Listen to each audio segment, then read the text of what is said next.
My name is Sheeraz Haji, and I'm got the fun job of being the CEO of the Cleantech group, and really appreciate being invited to come down here and talk about what's next, what's the future of Cleantech. And I've got three fabulous folks to help me have that conversation. We've only got a half hour, so I'm gonna really just jump right in, and we're gonna try to talk about the future of three areas that I think are really going through some amazing transformation: transportation, retail electricity, and water. So we'll start with Dan Kapp. There you are, Dan, the Director of Powertrain Research and Advanced Engineering at Ford. I think if I've got my facts right, you've been at Ford for a few years. Yeah, quite a few. And I think I'll ask you to just comment on, I live in Berkeley, California. We're seeing a lot of EVs. Mm-hmm. Is this a real transformation? What do you see? Well, I think it's certainly part of a much greater transformation to more fuel-efficient vehicles, and EVs will certainly play a role. For us, that commitment to improve the fuel efficiency of our fleet included a number of approaches, right? First of all, offering a full array of vehicles, including small cars, leveraging our global scale to bring those to market here in the U.S., to dramatically improve the efficiency of our conventional powertrains, because frankly, that's still going to power most of what we drive for quite a number of years with technologies such as EcoBoost. Let me interrupt you there. Yeah. I think EcoBoost was developed as part of your group within the Ford Motor Company. What is EcoBoost, and how does it change? And as I said, recognizing that most of our vehicles will be gasoline powered, it was probably the single biggest thing we could do to improve the efficiency of our gasoline engines. It essentially uses turbocharging, gasoline direct injection, a number of other technologies integrated together to improve the performance potential of an engine so that you can now put a much smaller engine into the same vehicle application, giving you the efficiency of the small engine but the performance of the larger one when you need it. The leverage of that was that we could do that in high volume, and we could do it more affordably, so we could offer it to lots of customers. So by next year, we'll have that offered in 90% of our nameplates globally at a global volume of about 1.5 million engines. So that's that immediate sort of impact you could have to improve the efficiency of the fleet. In the meantime, then of course we continue to expand our offering of hybrid vehicles. This was all part of a sustainability strategy we described about 5 or 6 years ago, and now all the elements are coming in place. Broad deployment of EcoBoost, expansion of our hybrid offerings, as well as now bringing to market plug-in hybrids and the electric vehicles. So that's our so-called power of choice, where we literally offer all of those powertrain options to a customer, making them available in some cases on the same vehicle platform. It lets people select what they can afford and what best fits their needs, and it gives us the flexibility to adapt quickly to market shifts, because to your original question, we think EVs will play a role.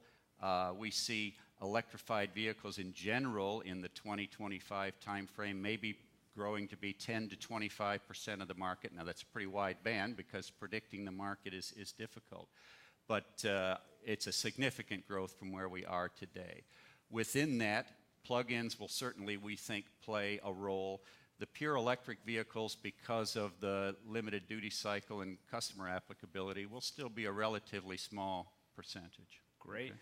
As we've done a bit of research on Ford's moves into these innovation areas, we've noticed some interesting partnerships. SunPower is a company you're working with.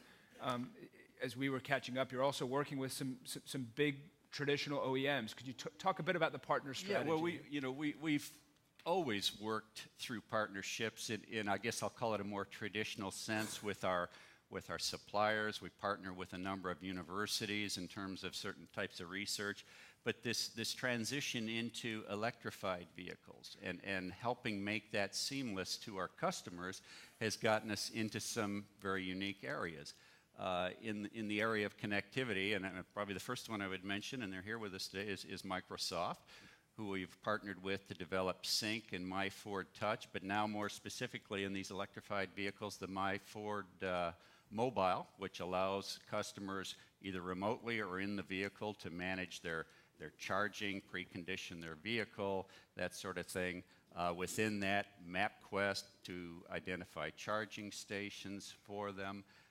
And then more on the charging side, partnerships with SunPower, the solar charging, to minimize the cost of their charging.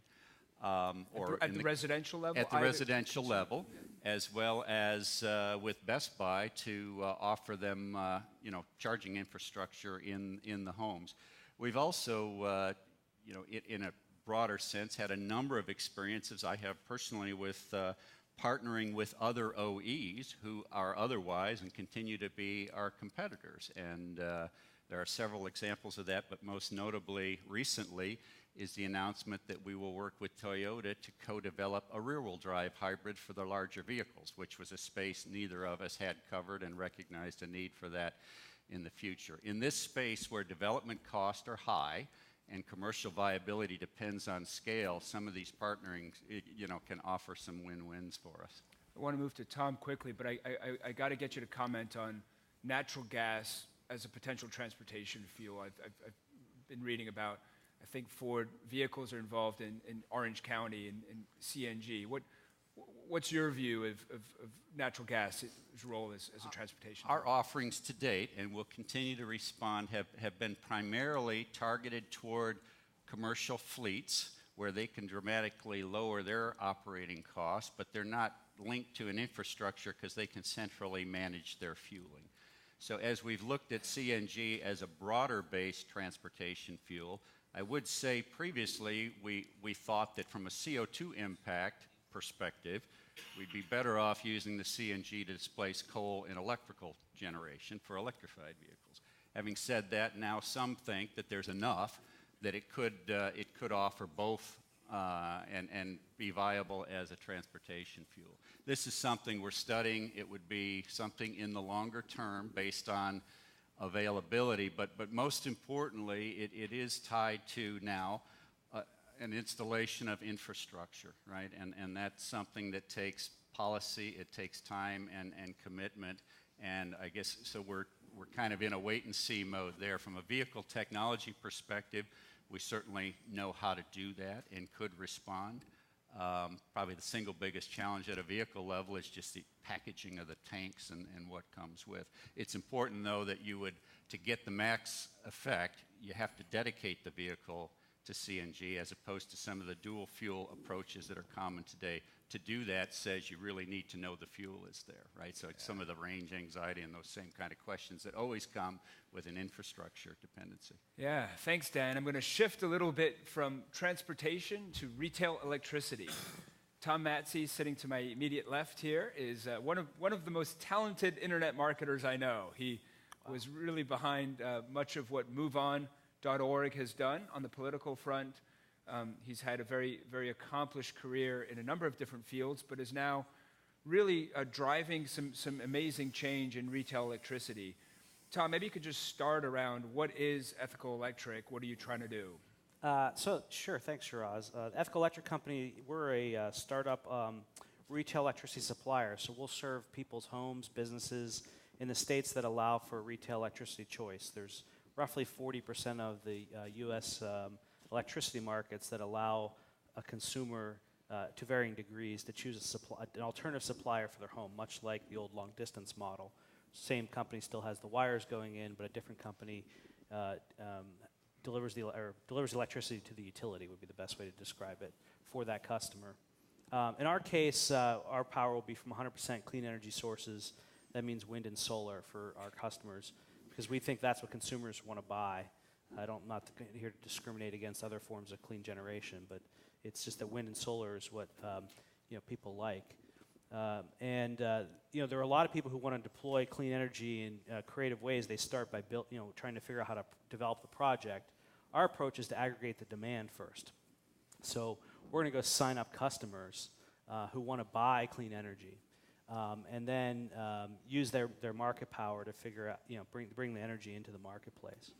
And that, which is my background, is how to aggregate demand on the internet. So that allows us essentially to become a virtual utility, where we don't own the power lines, but we own the relationship with the customers. And through the regulatory requirements in the different states, the local utility still has to deliver the power to the customer for us. Tom, I'm going to interrupt. Deregulated markets, virtual utility has some bad connotations in California. Sure. You're a smart man who I'm sure has studied the history. Folks, I think, have probably tried to sell differentiated retail electricity products. What's the learnings from what you've seen? Yeah, come so before you? and there are some people who are selling what I'll call 100% voluntary RPS product, meaning they buy RECs to match every megawatt hour, and we will start by doing that primarily. Once we get to about 20 megawatts of demand, we'll switch to buying clean power directly From projects. Right, and that's why it's a game changer for project developers. Is we'll have the demand, we'll be a load serving entity that can buy their power. They don't have to wait for the utility to give them a power purchase agreement as long as we can aggregate enough demand. So in most of the places in the country where we have deregulated markets, they're working very effectively. I think the California example was really unfortunate, but you go to PJM or which is in the Mid-Atlantic grid, or New England ISO or New York ISO, they work. And so does California's ISO now. There was just some poor market design that was unfortunate when it happened when California's market deregulated. But I think the deregulated markets offer a lot of opportunity for a few reasons. One, they allow for business model innovation. So, for example, I can justify giving every one of my customers a free smart thermostat for their home on the basis of whether or not it lowers my attrition rate for whether or not they're continue to be my customer. So based on the energy sales, a very business-driven metric, I can justify the deployment of that device to their home. So you would potentially give away Prospectively, yes. A smart thermostat. Yeah, that's right. And let me give you the example of what that lets us do. There's some great innovation. There's a company called EcoFactor that has a software as a service business model where they're essentially taking the data from people's homes about how much power they're consuming, what their HVAC is doing in their home, and their heating and cooling is about 50% roughly of a home's power consumption. They'll take that data. The device is a Zigbee Wi-Fi device, very simple technology, but aggregating that data, sticking it in the cloud, allows us to know more about their utilization and therefore improve our power purchasing, meaning we can justify the cost of the device just by getting that efficiency. So I think there's been a good amount of work trying to get consumers to care about electricity.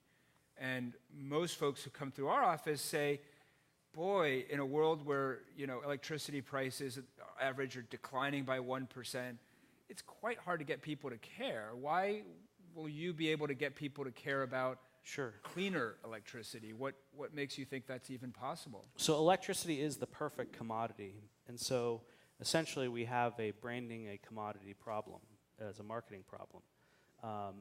But that is a very common marketing problem in which people solve all the time. Bottled water, credit cards. You probably have a credit card in your wallet that has a bad interest rate but gives you airline miles. Why would you pay more for credit? It's because someone figured out some other value that they're offering you. In our case, we're going to be partnering, using an affinity model, partnering with national membership organizations that will also help give us early traction. So yesterday I was given permission by the Sierra Club with their 1.5 million members to convey their interest in partnering with Ethical Electric to our prospective investors. Congratulations. Thank you. Can you, when you think about other pioneers in this retail electricity market that I completely agree with you has not had a lot of cutting-edge, exciting marketing, who else is out there either doing something similar or different that you admire? There's some companies in Europe. So Oxio in the Netherlands, or actually Greenpeace Energy in Germany. They have a very large energy supply company. And they're putting essentially distributed generation on the roofs of their members in Germany and then selling that power direct to their members or then also to the grid. And so they're a virtual utility in some ways. Of course, Germany has a very different energy market with a feed-in tariff, et cetera.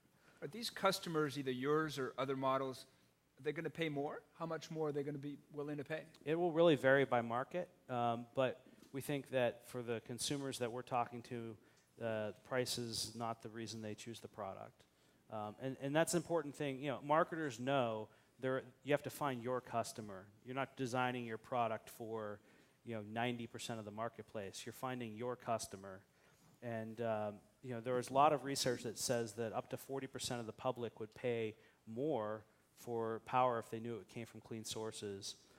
I also think there are a lot of people who don't know what electricity costs. So if our product costs an extra $7 or $8 a month, they probably won't even notice it. Yeah. We'll go from electricity to water here. Tony is sitting in the middle here, runs a fabulous company called Mars Systems. We run an annual Cleantech forum each year, and at the end of that forum, after many people were picked to present, we pick a top innovator, and Tony and his company were the winners just a couple months ago. So congratulations, Tony. And I think I'll start with maybe asking you about something you and I were chatting about, which is the importance of water when we think about the connectivity with energy. If you generate electricity, I think you use a lot of water there. How do you think about that nexus, and then maybe you could just introduce where do you guys play in there? Sure. Well, water obviously is a very important entity, and there is there's a lot of conversation, not enough in my opinion, about the what they call the energy water nexus. Takes an awful lot of water to generate energy. Takes an awful lot of energy to move water. Some of the numbers I've heard in the state of California, for instance, 20% of the energy that is generated in the state of California is consumed just moving water around the state. So it's a big deal. We're moving a lot of conversation the last couple of days around a lot of the alternative energy opportunities. Except for a couple of notable examples, most of those new alternatives consume water more than the traditional oil-generated energy opportunities. Biofuels take quite a bit of water to get out the door. Well, one of the estimates that the old first-generation biofuels, ethanol, 1,000 times is the the amount of water being consumed to generate a given amount of energy over an oil well, oil-driven. Where are you focusing your entrepreneurial energies? I think it's more on the treating industrial water around heavy metals. Sure. Does that sound Our right? technology is really focused around metals removal. Metals, mercury, selenium, things are very difficult to get out of water. One of the big conversations around water is water reuse, and how do you use the water more often and more frequently and all that sort of thing. And so we're sort of in that area, but water reuse is another big water industry issue. I started out my career as a water engineer, and as we've been spending time on water, it seems like a hard place to get innovation in. The utilities or everybody's regular. How do you see it, and how do you see changing to get the industry to embrace innovation and really focus on these? Sure. Well, the water industry is a very traditional industry. Actually, I attended a seminar in Atlanta, and the whole conversation was how do you get this very traditional industry to adopt innovation? It is a very difficult conversation. It's engineering driven. You got to the sales adoption cycles are very, very long, and it is a significant issue in the water industry. Do you then have a different business model? What do you think are the winning business models? Is it product sales? Is it trying to be creative on the business model side? Well, it's certainly, and I think one of the things that we do, obviously, is create a step improvement over conventional technology. So, we live in the wastewater end of the business. The wastewater end of the business doesn't generate revenue for anybody. So cost is a big deal. Efficiencies are a big deal. And so finding ways to do, we are a regulatory driven industry to a certain extent. And so you got to do what you're doing better than the other guy. And if you prove that you're doing better, then does money sort of fall out of the ceiling and people throw money at you and say, you're doing it better, please take my money? Right. Well, if you want to clean out a room of venture capitalists in a hurry, mention that you're in the water business.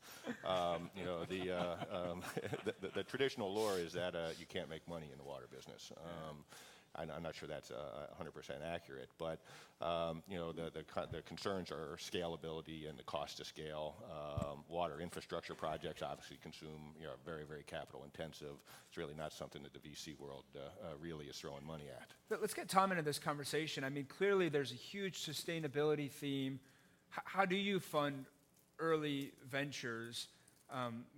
Maybe, Tony, I know you've got some experience with some regional economic development. Maybe you could comment on that. And then, Tom, curious to get your thoughts on the state of whether it's angel financing or other financing for innovation. What's out there and how is it? Yeah, we're in the middle of fundraising right now, and I think to give you a perspective, I would say there have not been enough exits to create the angel community for the seed stage investment, and that makes it difficult for companies like mine, where so I've gone outside of the energy space and really been raising money from people who know the internet and believe in the kind of internet components of my business, and that's been very successful. I mean, our hit rate's really well there, but most energy investors think project development. It's a capital sort of return on, they're looking for, not a venture investment, right? They're looking for project development sort of returns. And so that makes it difficult, I think, for clean tech startups to get the early money that they need, and is a problem we have to solve. Maybe with more exits, make people richer. Sure. Let's try to get some wins. Tony, maybe you could comment about, you live in Cleveland. I live in Cleveland, and I'll talk about two things. But Cleveland, Ohio is a very well-established, we're, for the venture world, we're a flyover country, but Ohio really has a very well-established, well-developed angel and seed stage ecosystem, if you will. We've been funded by a number of different organizations, one being the Jumpstart organization out of Cleveland, Ohio. The state of Ohio has the Third Frontier Initiative. They, $750 million economic development, and that they essentially spread money around to Ohio-based VCs to redeploy those assets. And so the early stage opportunity is there, and you just have to have a compelling business plan to get funded. The later stages, now you're talking to the institutional investors and things like that. The water industry, the things that seem to be getting funded are the technology-driven opportunities. Sort of the poster child, I think, is probably what Kakadu, SAS type models, IT infrastructure, that aren't perceived to have the capital intensivity of another opportunity. Dan, maybe I'll invite you in to say what role do corporates play in this funding? Do companies like Ford, can they play a role in actually trying to help younger companies that look promising, either putting money in there? Do you guys think about making minority investments? Not in sort of a venture capitalist way. I know some of our competitors do a bit more of that. Again, I'll come back to what I said earlier. I mean, we work with partners, universities, suppliers. We do a lot of our own, sort of internal IP generation. But I think it's become clear to us as well in this sort of new space of connectivity. It takes automotive into a somewhat different realm, and for that reason, we're partnering with different sorts of groups, and have just actually recently announced and will be opening shortly an office or a lab up in Silicon Valley to try to get ourselves embedded in the center of a lot of that innovation. So we're mining for those opportunities as they come. Then certainly we'll look to try to move those ahead. Great. I'm going to go to questions in about a minute to get one or two in, but I think I want to ask these guys, so please get them ready. Feel free to stand up next to the mic. But I want to ask you guys about policy as we think about transforming transportation, retail electricity, or water. Is it all come down to policy? I guess, Tom, let's start with you. Do you just need more states to push a more retail-friendly agenda? Well, that's always good to have more markets, sure. But largely what we're trying to do is innovate in the absence of policy, to go find the customers who want to buy clean energy and sign them up. Yeah. And, Tony, maybe a short comment from you on water and short comment on Dan on policy. My comment is really short. Clean water. You can't have a policy conversation around any energy conversation without at least bringing the term clean water into the conversation. Yeah. And Dan, there's certainly been a lot of movement at the national level on CAFE standards. Sure, and certainly we're a very regulated industry, and there's plenty of policy to drive the efficiency of our vehicles. I think it is generally aligned with where we had targeted ourselves anyway. So the policy is there around the efficiency. The bigger question maybe is what's going to be the market aspect of that. So that begs policy questions around how do we get the consumer incentivized to invest in the new technology, because it will add to the cost of vehicles. It's there today on some of the electrified vehicles and so forth, but at some point, it has to take its own sort of traction in the market. Yeah, we'll do a couple short questions. Amory, please. 5 years ago, Toyota showed a concept car that's the size of a Prius, half the fuel use, one-third the weight, carbon fiber, of course. 5 years ago was the first time an American, or perhaps any automaker, had seriously examined how much lightweighting can you pay for by downsizing the powertrain to get the same acceleration, F equals ma. And the big cultural barriers are now emerging in the engineering and design process and culture to look at completely different materials, therefore different ways of designing and building the vehicle. How do you think that's going? Well, as you know, because we've discussed it at different times, weight reduction is an integral part of our overall strategy. And I think this whole notion of the synergy with engine downsizing is where we really started to see the ahas around the benefits. So as I mentioned before, initially we're downsizing engines. As we have opportunities, our strategy includes vehicle lightweighting to the tune of 250 to 750 pounds per vehicle, depending on the particular vehicle platform, as we have those opportunities, largely through material substitution, efficient design, without compromising safety, package, and there are huge opportunities there. And what it then does is, using that same EcoBoost technology, we can go through yet another iteration of engine downsizing. So this 1-liter engine that I mentioned plays a much bigger role as the vehicles get lighter. And then I think, as you're also aware, we're continuing to do research in things such as carbon fiber and trying to get to a point where some of those more exotic alternatives are commercially viable for us as well.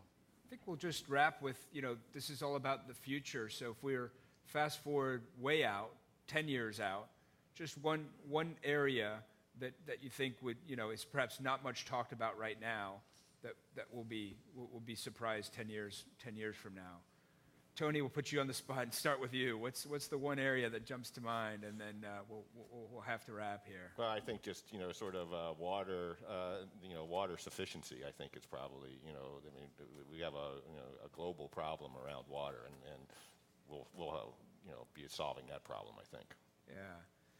Tom, what's your 10 years out, one thing to leave us with here? I mean, I think about India and China a lot, and just as they're, especially India, as India has to solve its needs for power in a different sort of economy, just a lot of innovation opportunities also. Yeah. Dan, you get the last word here. 10 years out, what we're thinking, and maybe it's a little bit further out than that, but what we're thinking about and what our chairman has now started to envision is the question of what is transportation going to be, particularly as we look in some of the areas such as the tremendous growth in population and urbanization, and transportation needs, and what are cars and transportation means going to look like in that future sense, and how can Ford play a role in that? 30 minutes goes by quickly when you've got three sharp, engaging folks. So please join me in thanking them for this fun chat.